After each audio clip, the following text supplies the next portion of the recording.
ಇಂಧನವನ್ನು ಮಿತವ್ಯಯವಾಗಿ ಬಳಕೆ ಮಾಡಿ ಅಂತ ಪ್ರಧಾನಿಯವರು ಕರೆ ಕೊಟ್ಟಿದ್ದರಿಂದ ಆಮೇಲೆ ಅವರೇ ಅದನ್ನು ಅನುಸರಿಸಿದ್ರಿಂದ ಅದನ್ನೇ ಫಾಲೋ ಮಾಡಿದ್ದಾರೆ ರಾಜ್ಯಪಾಲ ಥಾವರ್ ಚಂದ್ ಗೆಹ್ಲೋಟ್.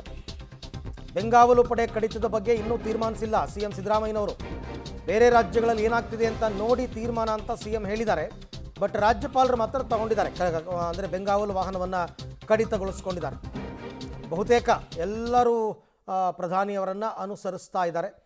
50% ಬೆಂಗಾವಲು ಪಡೆಯನ್ನು ಕಡಿತ ಮಾಡಿಕೊಂಡಿದ್ದಾರೆ ಖುದ್ದು ಪ್ರಧಾನಿ ಮೋದಿಯವರು. ಸೊ ಒಂದು ಕಡೆ ಥಾವರ್ ಚಂದ್ ಗೆಹ್ಲೋಟ್ ಅವರು ರಾಜ್ಯಪಾಲರು ಬೆಂಗಾವಲು ಪಡೆ ವಾಹನಗಳನ್ನು ಕಡಿಮೆ ಮಾಡಿಕೊಂಡಿರ್ತಕ್ಕಂಥದ್ದು. ಮತ್ತೊಂದು ಕಡೆ ಮಹಾರಾಷ್ಟ್ರ ಸಿಎಂ ದೇವೇಂದ್ರ ಫಡ್ನವೀಸ್ ಅವರು ಬೈಕಲ್ಲಿ ಓಡಾಡ್ತಾ ಇರತಕ್ಕಂಥದ್ದು ಎಲ್ಲವನ್ನು ಕೂಡ ತಾವು ಗಮನಿಸ್ತಾ ಇದ್ದೀರಾ. ಬೆಂಗಾವಲು ಪಡೆಯೇ ಬೇಡ ನಮಗೆ ಅನ್ನೋ ತೀರ್ಮಾನಕ್ಕೂ ಕೆಲವರು ಬಂದಿದ್ದಾರೆ, ಕೆಲವರು 50% ಕಡಿಮೆ ಮಾಡಿಕೊಂಡಿದ್ದಾರೆ.